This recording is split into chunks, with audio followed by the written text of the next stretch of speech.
방금 소개받은 독일에서 온 홍창호 선교사입니다. 또 이 귀한 자리에 설 수 있도록 허락해 주신 또 교회의 당회와 당회장님 그리고 담임 목사님께 감사의 말씀을 전합니다. 또 237 복음화를 위해서 기도하는 임마누엘 서울교회에서 또 독일이라고 하는 선교 현장에 대한 부분들을 같이 소통할 수 있게 된 것에 대해서 깊은 감사드리고, 특별히 또 이번 주간 바누아투 현장을 놓고 기도할 텐데 선교지에 대한 부분들을 함께 나눌 수 있어서 참 감사한 것 같습니다. 먼저 준비된 PPT 자료를 통해서 유럽에 대한 부분들을 같이 소통하고자 합니다. 유럽 하면 보시는 바와 같이 유럽 연합 깃발이 제일 먼저 생각이 나실 겁니다. 유럽 연합 깃발의 의미는 파란색은 하늘을 의미하고요, 저 안에 있는 별 12개는 요한계시록 12장 1절에 나오는 마리아를 이야기하는 겁니다.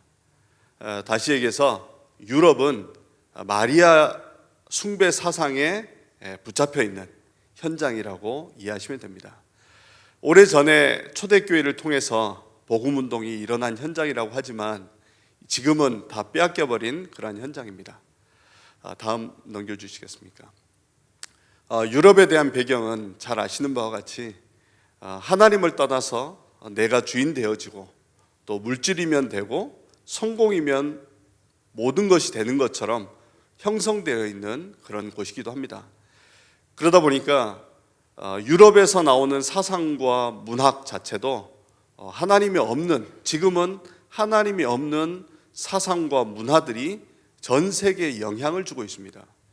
그렇기 때문에 복음을 바탕으로 뿌리 내리고 이 문화와 사상을 바라보지 않으면, 무심코 공부만 하면 여기에 있는 영적 문제가 똑같이 옵니다.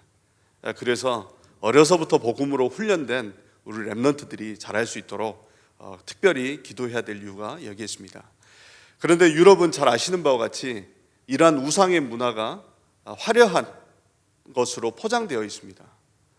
그래서 많은 사람들이 어려움 속에 있는데도 불구하고 겉으로 드러난 모습은 굉장히 선진화되어 있다 보니까 많이 포장되어 있습니다.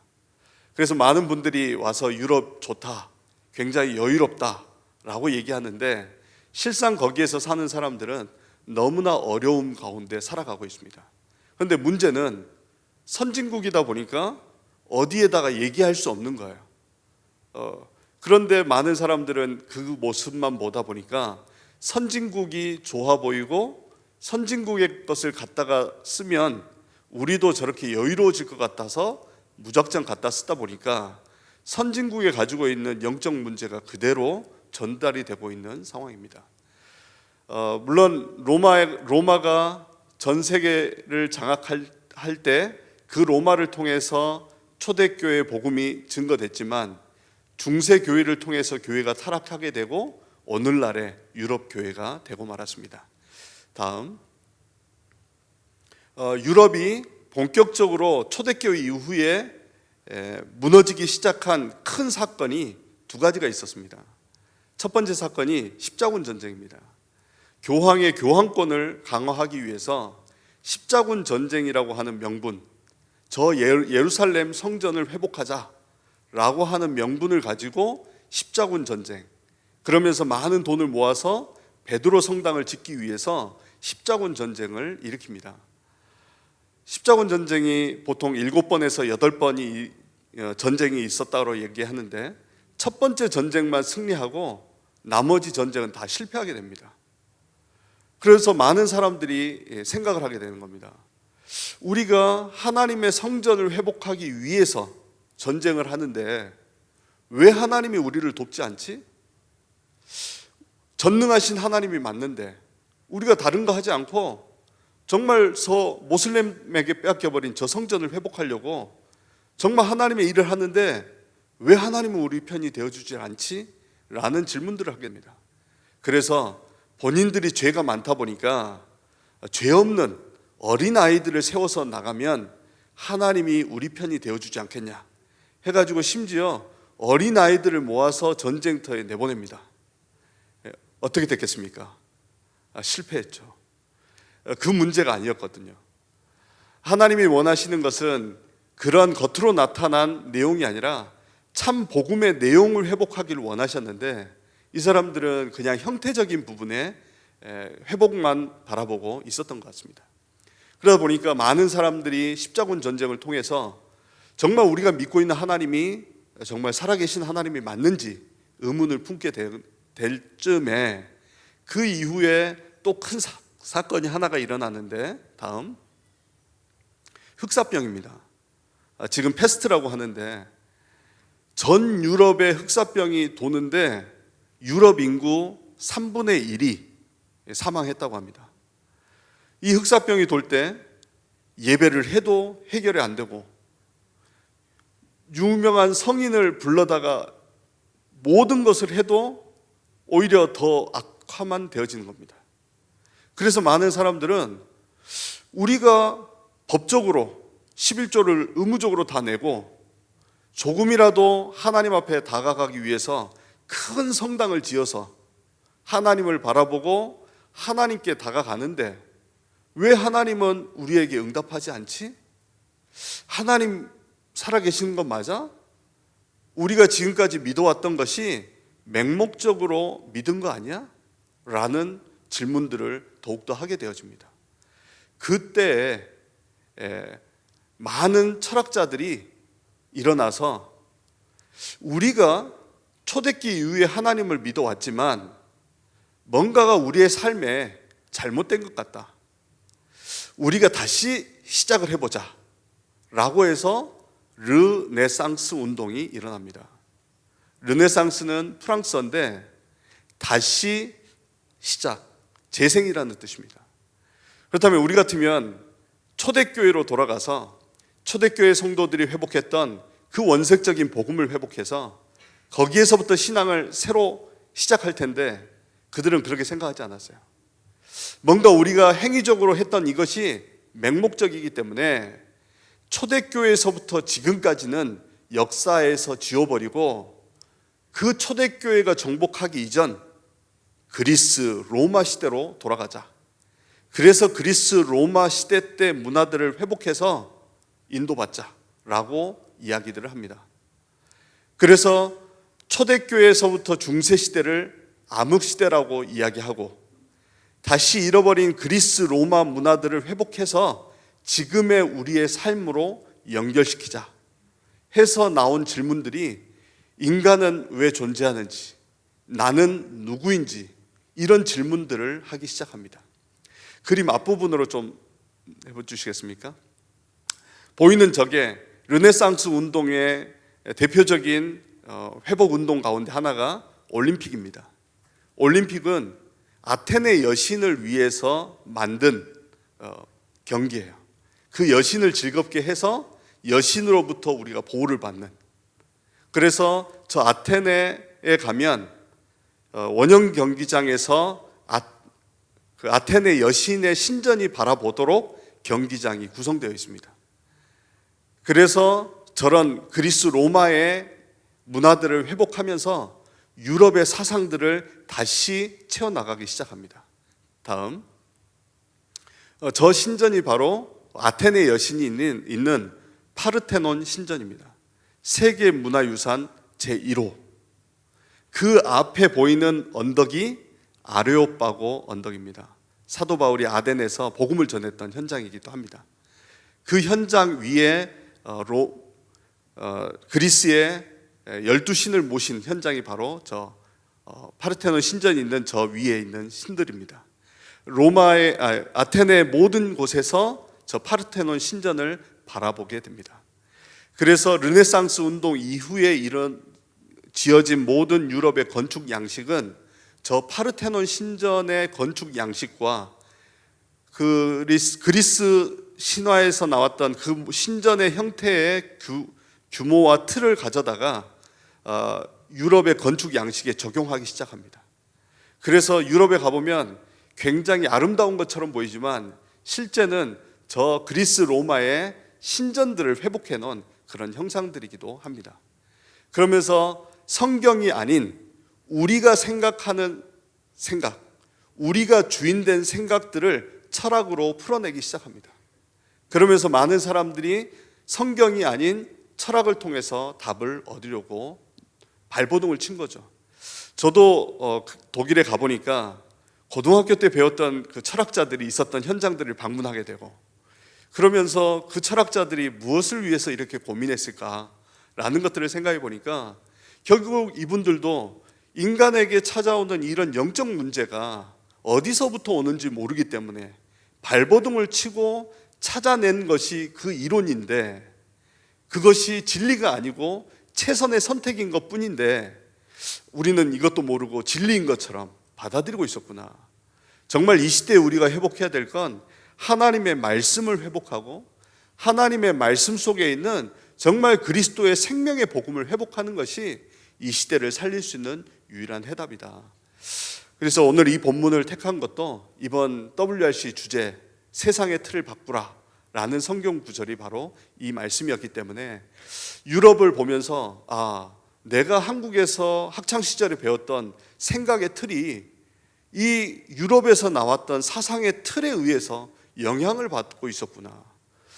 그렇기 때문에 하나님의 말씀으로 우리의 생각과 삶을 바꾸지 않으면, 하나님의 말씀을 받지만 그 틀 자체는 세상 틀 그대로 살아갈 수밖에 없구나 라는 것들을 다시 한번 확인하게 되었습니다.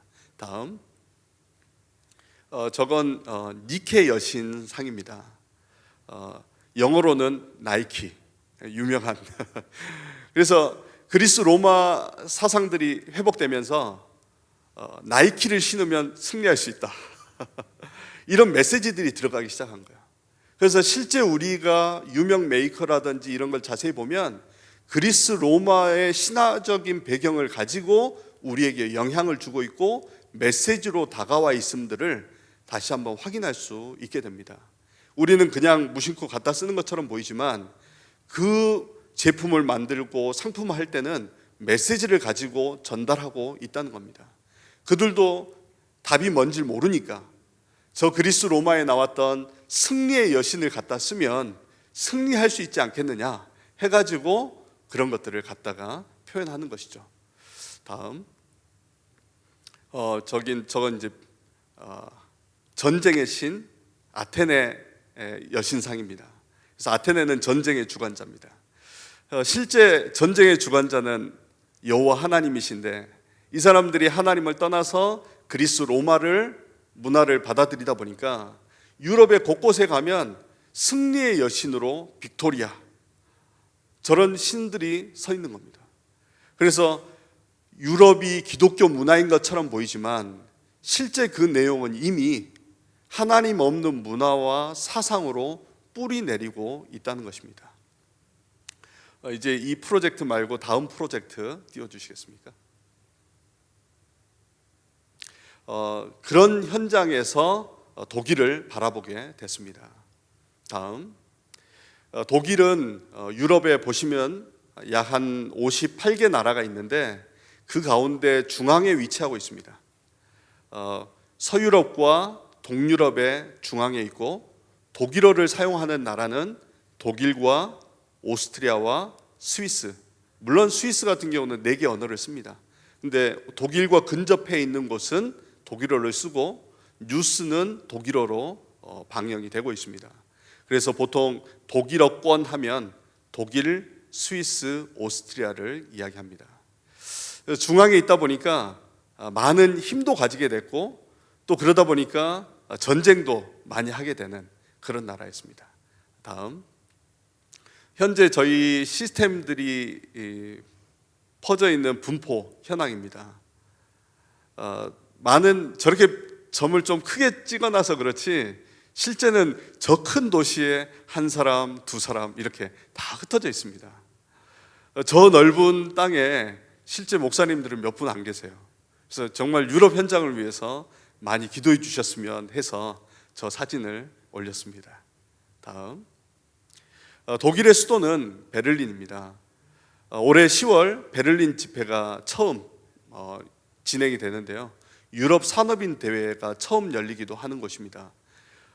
베를린이 독일의 수도임에도 불구하고 그동안은 열리지 못했는데 올해 감사하게 저 정치 현장의 중심에서 유럽 전도 집회를 기획하고 열 수 있는 그런 은혜의 시간이 되어졌습니다. 그리고 인구는 약 한 8천만 되고요. 면적은 대한민국의 3배 크기입니다. 남북한 합쳐서는 1.5배, 남한 크기로는 3배 크기입니다. 저는 유럽이 되게 조그만 데인 줄 알았어요. 그래서 금방 옆 나라 가고 금방 옆 나라 가는 줄 알았는데 한국보다 더 크더라고요. 그리고 기독교 인구는 약 한 70%라고 얘기합니다. 개신교가 35%, 천주교가 35%, 약 반반이라고 이야기하는데 최근에는 천주교가 조금 더 많아지고 있습니다. 그리고 저기에서 말하는 기독교 신자는 1년에 2번 교회 가는 사람을 기독교 신자라고 합니다. 매주 교회를 가는 사람은 광신도라고 해요. 그래서 이 사람들은 부활절과 성탄절에만 교회를 가요. 그 외에 가는 것은 이상하다라고 생각합니다. 뒤에 가서 좀 더 거기에 대한 배경은 설명하겠습니다. 그리고 16개 주로 구성되어 있고요. 대통령이 있지만 총리가 실제 힘을 가지고 있는 내각제입니다. 그래서 잘 아시는 바와 같이 메르켈 총리가 지금 현재 독일의 총리입니다. 지난번 대통령은 목사님이 대통령이셨어요. 그래서 어떻게 보면 형태는 되게 이렇게 신앙적인 것 같은데 내용이 전혀 없는 게 너무나 기적적인 것 같아요.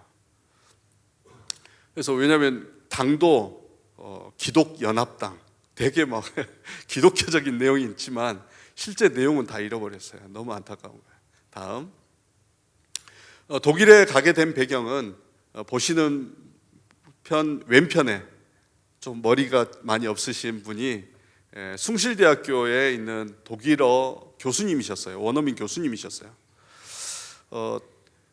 대학 사역을 하면서 저 교수님을 만나게 됐고 숭실대학 안에서 다락방을 하게 됐습니다.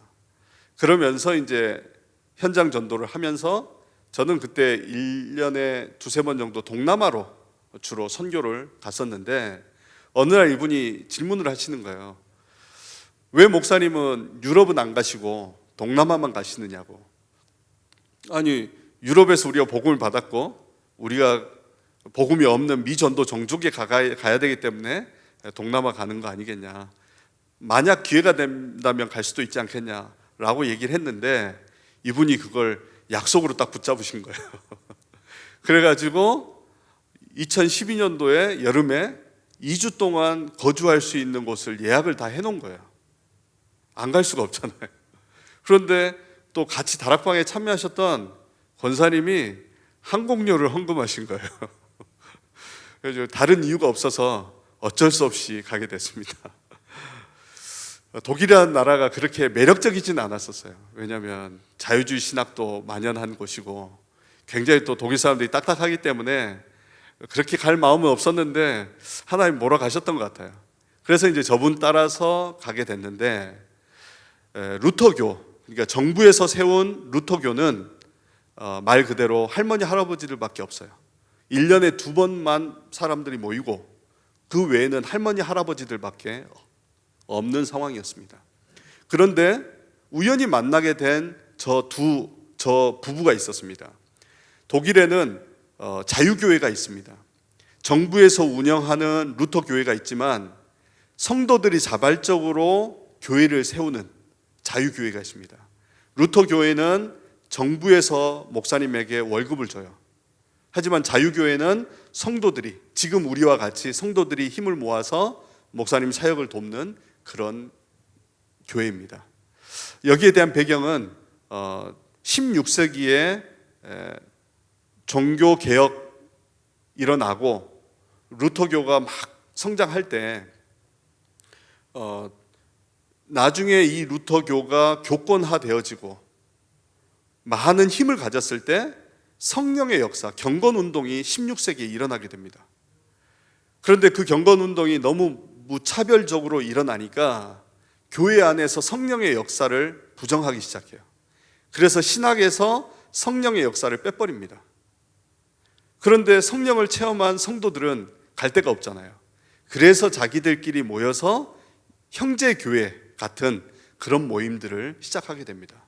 거기에 대표적인 인물이 조지 뮬러라고 하는 사람입니다. 조지 뮬러는 독일 사람인데 형제교회에서 이런 신앙과 기도 훈련을 받고 영국에 가서 고아원 사역을 하게 되었습니다. 그래서 지금 현재 독일 교회는 성령의 역사를 이야기하지 않습니다. 그만큼 메말라버린 신앙을 하고 있는 겁니다. 다음.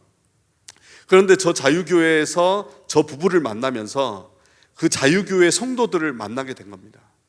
뭔가 뜨거운 가운데 하나님을 만나길 원하는데 말씀이 없는 거예요.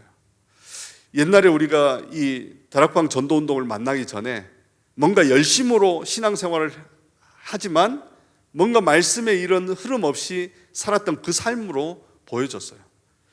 저들을 좀 돕고 싶다 해가지고 한국에 와서 대학 선교국에 부탁을 해서 2013년도 여름 선교 캠프에 유럽도 포함했으면 좋겠다 해서 보고하고 이태원에 가서 전도훈련을 하고 독일로 다시 팀을 구성해서 들어가게 됐습니다. 다음. 그래서 등대교회라고 하는 저 북독일에 있는 교회하고 연결돼서 같이 예배를 하게 됐습니다. 다음. 그래서 독일 학교와 현장들을 방문하게 되고 다음. 그래서 굉장히 반응이 뜨거웠어요. 왜냐하면 한국이라고 하는 나라를 잘 모르고 있더라고요. 그때의 찰나에 강남 스타일이 되게 유행했었던 것 같아요. 한국은 몰라도 강남 스타일은 알아가지고 마음문을 여는데 많은 도움이 됐던 것 같습니다. 다음. 그리고 나서 이제 킬 대학, 독일에는 4년제 대학이 한 도시에 하나씩만 있습니다. 왜냐하면 학비가 무료이기 때문에 정부에서 다 운영을 하다 보니까 한 도시에 하나만 있는데 그 킬 대학의 기독 동아리하고 연결이 된 거예요. 저 기독 동아리는 2차 세계대전 이후에 세워졌는데 지금까지 한 번도 전도해 본 적이 없대요. 그래서 우리가 구원의 길 기본 메시지 훈련시켜서 현장에 가서 전도하고 정말 메시지 했을 때 사람들이 어떻게 반응하는지 그걸 같이 보는 현장이었습니다. 다음. 그런데 이들이 실제 해보니까 의외로 복음에 반응한 사람들이 있는 거예요. 그래서 이분들도 너무 좋아서 자기들 기숙사에 초대를 했어요. 독일에서는 절대 미리 계획해서 하지 않으면 진행하는 게 없는데 계획도 없이 바로 우리를 초대해서 너무 잘 소통을 하게 되는 계기가 됐습니다. 다음. 그리고 나서 이제 현장 전도도 같이 하게 되고요. 다음. 그러면서 이제 주일이 되어서 자유교회에서 복음을 증거했습니다. 그래서 우리가 매번 처음 가면 하는 메시지, 예수는 그리스도. 그런데 이 사람들이 예배가 끝나고 나서 하는 고백이었어요. 예수가 그리스도. 처음 들었다는 거예요. 보통 외국에서는 이름을 앞에 쓰고 성을 뒤에다 쓰잖아요. 그래서 예수는 이름이고 그리스도는 성인 줄 알았대요. 근데 예수님이 그리스도고 선지자, 제사장, 왕이라는 이 메시지를 처음 들었다는 거예요. 그래서 주일 메시지 하고 세 군데 가서 예배를 하는데 처음에 보였던 그 부부가 세 군데를 다 쫓아오는 거예요. 이 사람들이 1년에 2번만 예배 드리는 사람인데 하루에 세 군데를 쫓아왔어요. 굉장히 그 부부에게 마음이 담겼어요. 다음. 그 교회 담임 목사님도 자기를 위해서 기도해 줄 수 없겠냐 해가지고 나와서 기도도 하고 그런 현장이었습니다. 다음. 저기는 이제 그 교회에서 예배 마치고 킬 대학 안에 있는 인터내셔널 처치에서 이제 예배 드리는 내용입니다. 거기에도 그 부부가 따라왔어요. 다음. 그리고 거기에서 한 40분 떨어져 있는 노이문스트라고 하는 그 지역에서도 기도 모임이 있는데 저희들을 초대해서 갔는데 거기에서도 그 부부가 따라와서 메시지를 너무나 잘 듣는 거예요. 그런데 그 시골 마을에 한국 사람 20명이 가니까 그 마을에서 난리가 나서 지역 신문에 나왔어요. 한국 사람들이 방문해서 같이 예배했다고. 그 많이 소외된 현장들이었습니다. 다음. 그리고 나서 이게 그냥 하나의 행사로 끝나지 않길 원했거든요. 우리의 복음운동이 한 번 하고 끝나는 게 아니라 지속되길 원하는 그런 제자들이 남길 원하는 마음으로 그 겨울 캠프 이후에 여름에 다시 방문을 하게 된 겁니다. 근데 여름에 방문을 했는데 그때 했던 메시지들을 기억하고 또 그 메시지와 그 찬양을 이야기를 했어요. 그러다 보니까 이게 그냥 한두 번 가서 올 현장이 아니라 정말 우리가 복음 모르고 방황하고 열심으로 신앙했던 그러한 삶들을 우리가 이 복음 운동을 깨닫고 정말 참 전도 운동과 신앙생활을 회복했던 것처럼 이들에게도 이러한 삶을 좀 전할 수 있으면 좋겠다 해가지고 한 5년 정도를 제가 좀 작정을 하면서 한 5년 정도 이들을 도우면서 사역을 좀 해야겠다라고 하면서 독일 선교를 마음 담게 되었습니다. 그래서 이제 마음 담고 이제 독일을 결단을 하게 되고 다음 이제 현장에 많은 준비되어 있는 사람들을 만나게 됐습니다. 또 독일은 참 전도운동하기 좋은 게 하우스 크라이스라고 해가지고 가정 예배 모임들이 참 많아요. 평일날 가정에서 관계된 사람들끼리 모여서 어쩌면 우리가 얘기하는 다락방 전도 시스템이 이미 다 깔려져 있는 거예요. 그래서 이 부분들을 문만 열고 들어가면 얼마든지 전도운동 할 수 있는 바탕이 준비되어 있는 것들을 보게 되었습니다. 다음. 그리고 그 다음 해 이제 캠프 들어갔는데 그 작년에 만났던 킬 대학생들과 또 연결이 되고 또 지속되는 것들을 보면서 이 독일이 굉장히 어려운 현장처럼 보이지만 하나님이 하시면 가능할 수 있다라는 소망을 가지게 됐습니다. 다음. 그리고 나서 그 다음에 갔는데 처음에 모였던 인원보다 더 많이 모이게 된 거예요. 그래서 정말 이 사람들이 영적으로 너무나 갈급하고 정말 말씀 듣기를 원하는구나 라는 것들을 보게 됐습니다. 다음. 그러면서 우리 안에, 독일 안에 우리의 시스템이 있다는 것도 나중에 알게 된 거예요. 처음에 갔을 때만 해도 우리 안에 있는 시스템과 연결돼서 간 게 아니고 그 카이로스라고 하는 그 교수님을 통해서 연결돼서 들어갔기 때문에 우리 시스템을 몰랐는데 그 독일의 현장을 보고 나니까 우리의 시스템이 있다는 걸 알게 된 거예요. 그래서 우리의 그 시스템 디셀도르프 교회에 가보니까 거기에 어린 아이들이 이제는 청소년이 되고 대학생들이 되는 나이가 된 거예요. 그런데 설교를 계속 한국말로만 듣다 보니까 독일어로 이렇게 전도할 기회가 없었던 거예요. 그래서 그렇다면 우리의 후대들을 언어를 독일어 너무 잘하는 아이들이니까 독일어를 훈련시켜서 전도하면 정말 이들이 이 독일을 살릴 수 있는 렘넌트로 자랄 수 있겠구나라고 하는 현장들을 보여주셨습니다. 다음. 그래서 2014년도 세계대학 수련회에서 독일 대학 사역자로 파송을 받게 되고 그 독일의 사역을 본격적으로 시작을 하게 되었습니다. 다음. 그래서 현재 독일은 한 번 더 눌러주실래요? 네, 지금 저쪽이 에센, 그러니까 디셀도르프 에센 이쪽이 있는 곳입니다. 독일과 한국이 좀 비슷한 게 많은데요. 한국도 평양의 대부흥운동이 일어난 것처럼 동독 지역에서 마틴 루터가 종교개혁했던 지역이 동독 지역입니다. 그런데 2차 세계대전 이후에 동독 지역이 공산화가 되고 우리도 북한이 공산화가 됐잖아요. 그런 가운데 한국은 한강의 기적을 일으켰고 독일은 라인강의 기적을 일으켰습니다. 그 라인강의 기적을 일으킨 현장이 바로 에센 지역입니다. 그 에센과 디셀도르프 그 앞으로 라인강이 흐르거든요. 그 밑에 본, 그러니까 옛날 서독 지역의 수도 본이 그 아래에 있었습니다. 그래서 독일의 경제의 30%를 저 작은 지역에서 감당할 만큼 공업지역으로 집중화되어 있는 것입니다. 그러다 보니까 우리 파독 간호사 강부도 저기에 많이 분포되어 계셔요. 그러다 보니까 저기에서 우리 지교회가 있었고, 그러다 보니까 제일 먼저 저기에 RUTC도 응답을 누리게 됐습니다. 다음, 그리고 저기는 프랑크푸르트. 그래서 에센과 프랑크푸르트에는 교회가 있습니다.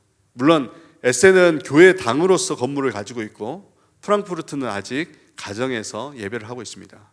다음, 그리고 저 지역이 바로 베를린입니다. 수도가 있고 이번 10월에 집회가 열릴 현장입니다. 다음, 그리고 저기는 라이프치히입니다.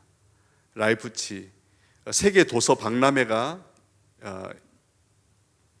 저기에서 열리기도 합니다. 그래서 저기 라이프치히에서 동독 지역을 담당을 하는데, 최근에 OM 선교사 출신이셨던 분이 우리 다락방으로 연결이 돼서 지금 전도 훈련을 받고 있고, 이번 10월 달에 베를린 예비 사역자로 세움을 받을 예정입니다. 다음, 저기는 이제 슈투트가르트 지역, 벤츠 본사가 있는 지역입니다.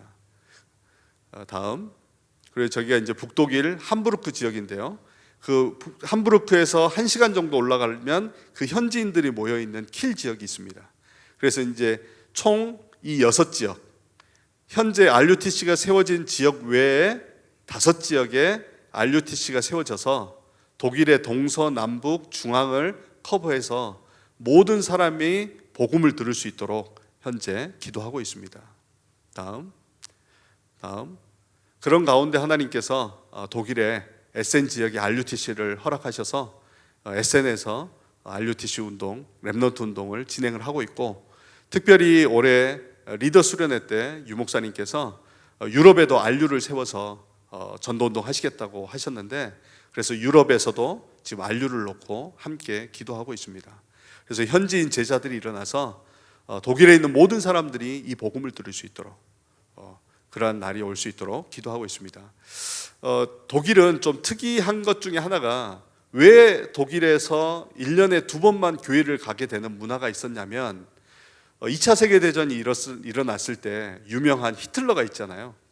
히틀러에게 인사를 했던 게 하이 히틀러였습니다. 거기에 하이가 영어의 하이가 아니고 독일의 하일이라고 하는 뜻입니다. 구원자 히틀러. 1차 세계대전으로 완전히 망해버린 우리 독일을 구원할 구원자가 바로 히틀러다 해가지고 하일 히틀러, 그러면서 손을 올리면서 로마식 인사를 하게 된 겁니다. 그때 독일 교회의 80%가 히틀러를 지지하게 됩니다. 그러면서 그 2차 세계대전이 끝나고 되니까 이제는 성도들이 더 이상 교회를 믿지 않게 된 거예요. 우리가 믿고 따랐는데 더 이상 믿고 따를 이유가 없다라고 하는 배경이 있었고요. 또 하나의 배경은 니체라고 하는 철학자의 영향입니다. 니체는 목사님의 아들이었지만 아버지가 어렸을 때 일찍 소천하셨어요. 그리고 자기의 사랑하는 동생이 어린 나이에 죽게 됩니다.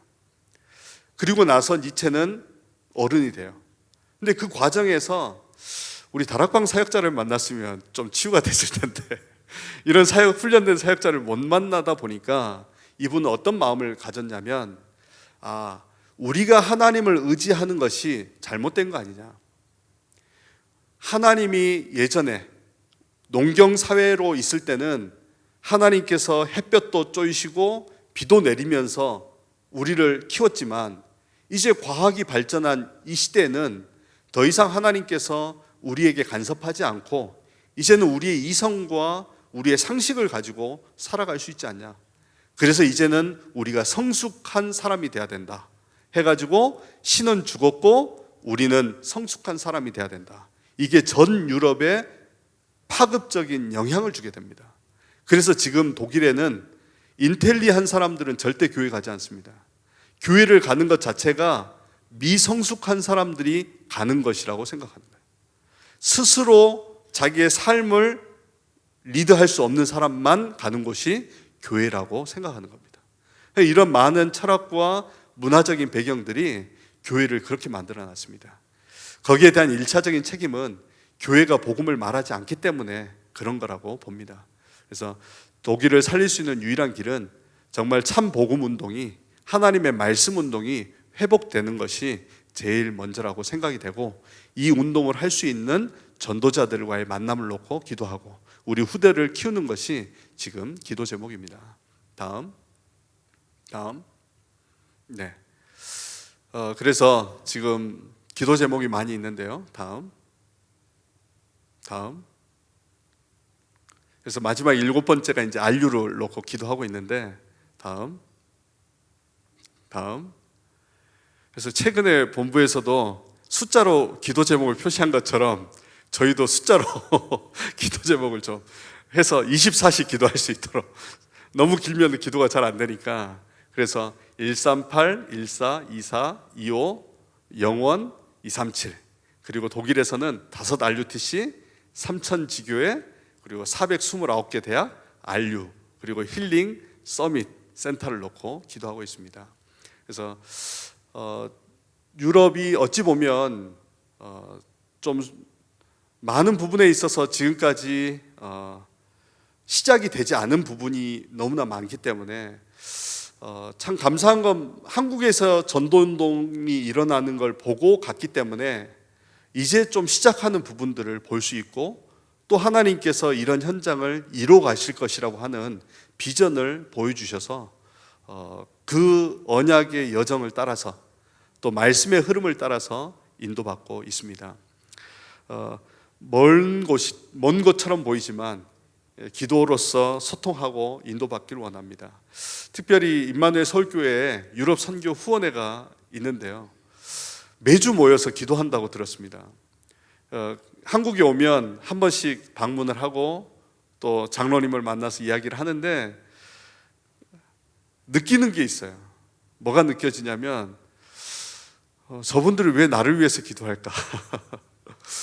뭐 잘해드리는 것도 없고, 뭐 서로 카톡이나 연락을 자주 하는 것도 아닌데 왜 저분들이 저렇게 모여서 기도를 할까? 항상 그게 퀘스천이었어요. 그런데 자세히 들여보니까 하나님이 주시는 마음이구나. 제가 독일로 파송받을 때 유목사님이 그런 말씀을 하셨어요. 그때 선교로 준비하려면 많은 것들을 준비했어야 되는데 그렇게 많이 준비를 못했던 것 같아요. 그런 상황에서 나갈 때 목사님이 하신 말씀이 아무것도 걱정하지 말고 복음만 말하라는 거예요. 복음만 말하면 복음만을 위한 사람들이 만나지게 된다는 거예요. 만약에 복음 아닌 다른 걸 얘기하면 복음 아닌 다른 사람들을 만나게 된다는 거예요. 그러면서 복음만 얘기하면 하나님께서 그 안에서 모든 것을 채우는 걸 보게 될 것이다 라고 얘기하셨는데, 지금 보니까 그런 분들이 참 현장에 많이 있는 것 같아요. 정말 복음을 위해서 살려고 하시는 분들이 너무나 많구나. 정말 하나님의 뜻을 따라 살려고 하시는 분들이 이렇게 많구나. 정말 어떤 관계가 되기 때문에 하고 관계가 안 되기 때문에 안 하는 게 아니라 정말 하나님이 원하시는 그 언약을 따라서 살려고 하시는 분들이 너무나 많구나.